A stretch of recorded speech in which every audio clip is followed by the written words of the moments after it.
안녕하세요. 예수와 친구들 5월 14일 토요일 매일 묵상 시작하겠습니다. 오늘 말씀은 사무엘상 4장 1절부터 11절 말씀까지입니다. 제4장.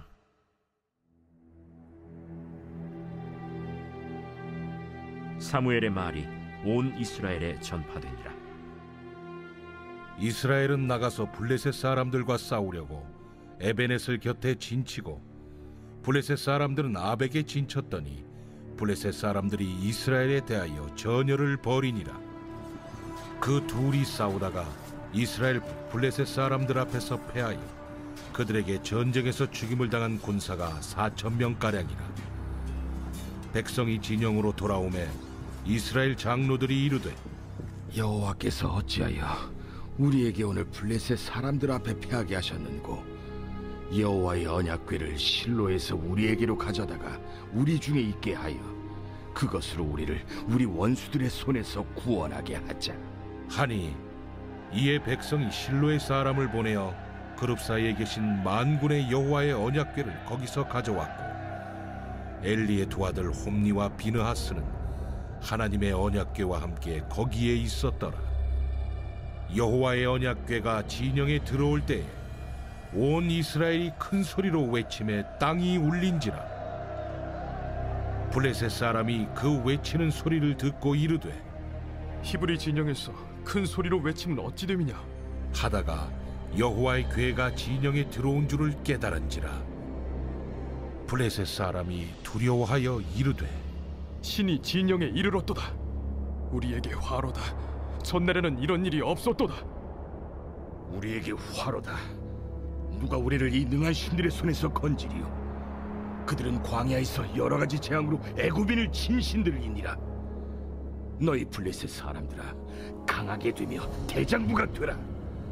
너희가 히브리 사람의 종이 되기를 그들이 너희의 종이 되었던 것 같이 되지 말고 대장부같이 되어 싸우라 하고 블레셋 사람들이 쳤더니 이스라엘이 패하여 각기 장막으로 도망하였고, 살육이 심히 커서 이스라엘 보병에 엎드러진 자가 30,000명이었으며 하나님의 궤는 빼앗겼고 엘리의 두 아들 홈니와 비느하스는 죽임을 당하였더라. 아멘. 어제 사무엘이 하나님의 뜻을 전하는 선지자로서 처음으로 부르심을 받았고 그 이후에 모든 이들이 선지자로 인정했다라는 것을 우리가 보았죠. 그리고 또 한 가지가 있었어요. 엘리와 두 아들에게 하나님께서 다시 한번 벌을 주실 것을 말씀하셨어요. 이 계속되는 불순종과 또 나쁜 행동으로 하나님은 용서해 주시지 않겠다고 말씀하셨죠. 자, 그 결과가 오늘 어떻게 나타나게 되는지 말씀에서 찾아보도록 하겠습니다. 자, 오늘 말씀에서 이스라엘은 이웃나라인 블레셋과 전쟁을 했어요. 블레셋 하면 떠오르는 사람이 있죠? 네, 우리 친구들이 잘 아는 골리앗이에요. 골리앗의 나라였던 블레셋. 물론 이때는 골리앗이 나타나지 않았던 때죠. 자, 근데 당시에 이 블레셋이라는 나라는 굉장히 강한 나라였어요. 최신 무기인 철을 사용하는 나라였거든요. 이스라엘은 그때는 제대로 된 무기도 없었어요. 기껏해야 어떤 돌이나 나무로 만든 농사 짓는 기구들, 이런 것들이 대부분이었어요. 자, 그러니까 전쟁을 하면 상대가 안 되겠죠. 자, 그런데 놀라운 건 이스라엘이 블레셋에 쳐들어갔다는 거예요. 상대도 안 될 이스라엘이 블레셋을 향해서 쳐들어갔다는 거죠. 자, 그 결과가 어떻게 되었을까요? 네, 이스라엘이 엄청나게 두들겨 맞고 다시 돌아왔어요. 자, 그런데도요, 이스라엘은 하나님 탓을 하고 있어요. 3절에 보니까 여호와께서 어찌하여 우리에게 오늘 블레셋 사람들 앞에 패하게 하였는고 라고 말씀하고 있죠. 자, 우리는 어제 말씀에서 엘리의 두 아들이 이 죄를 지을 때 습관처럼 계속해서 죄를 지었다라고 우리가 보았죠. 이거는 두 아들만의 문제는 아니었어요. 두 아들이 그러했던 만큼 이스라엘 전체가, 백성들 전체도 죄악으로 물들어 있었다는 거죠. 자, 그래서 자기 잘못을 제대로 보지를 못해요. 아예 싸워서 상대가 되지 않는 그런 전쟁인데 쳐들어갔어요. 자, 그런데도 진 것을 하나님 탓을 하고 있다는 거예요. 자, 자기 잘못을 깨닫지 못했던 이 이스라엘이 어떻게 될까요? 3절 마지막 부분에 보니까요. 여호와의 언약궤를 실로에서 우리에게로 가져다가 우리 중에 있게 하여 그것으로 우리를 우리 원수들의 손에서 구원하게 하자. 자, 여러분, 하나님이 이스라엘 백성과 함께 하신다는 증거, 언약궤를 앞세워서 싸우자라는 거예요. 자, 그래서 언약궤를 가지고 전쟁터로 가지고 갔는데 이미 이 전쟁터에 있는 백성들은, 군사들은 어떨까요? 이미 한 번 패했잖아요. 그래서 굉장히 풀이 죽어 있었어요. 자, 그런데 언약궤를 보자마자 난리가 난 거예요. 5절 말씀에 보니까 여호와의 언약궤가 진영에 들어올 때에 이스라엘이 큰 소리로 외치매 땅이 울린지라 라고 말씀하고 있어요. 정말 땅이 울릴 정도로 환호하면서 이제는 우리가 이겼다라고 소리치고 좋아하는 거죠. 자, 반대로 이 언약궤를 본 블레셋 군사들은요, 이제는 우리가 다 죽었구나 하면서 벌벌 떨고 있었어요. 자, 그런데 막상 다시 시작된 전투에서 어떻게 됐죠? 네, 이스라엘이 또 패했어요. 그냥 패한 것이 아니에요. 엘리의 두 아들 홈니와 비느하스도 죽었어요. 자, 여기서 끝이 아니죠.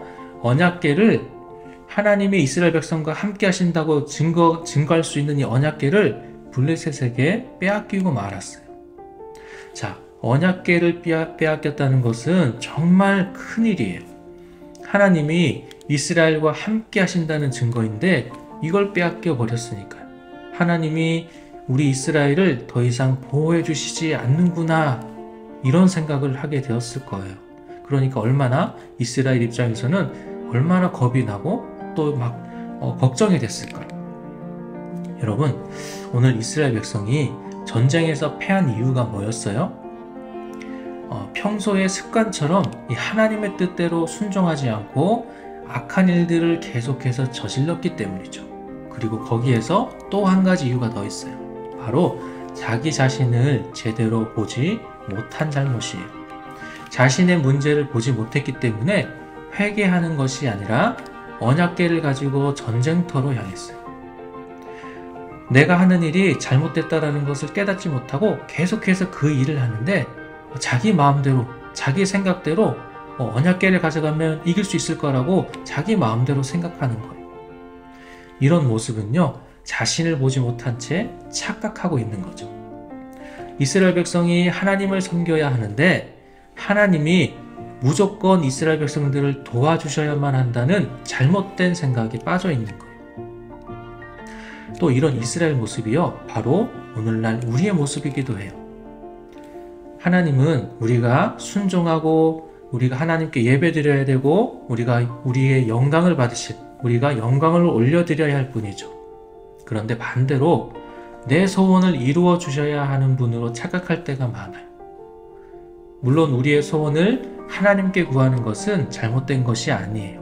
하지만 우리의 주인 되시는 하나님을 뒤로 하고 그것보다도 내 소원을 이루기 위한 분으로만 생각해서는 절대로 안 돼요.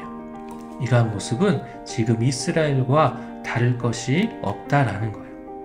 사랑하는 예수와 친구들, 하나님께 바르고 멋진 자세로 집중해서 예배하지도 않으면서 무작정 하나님 축복해 주세요 라고 하고 있지는 않나요?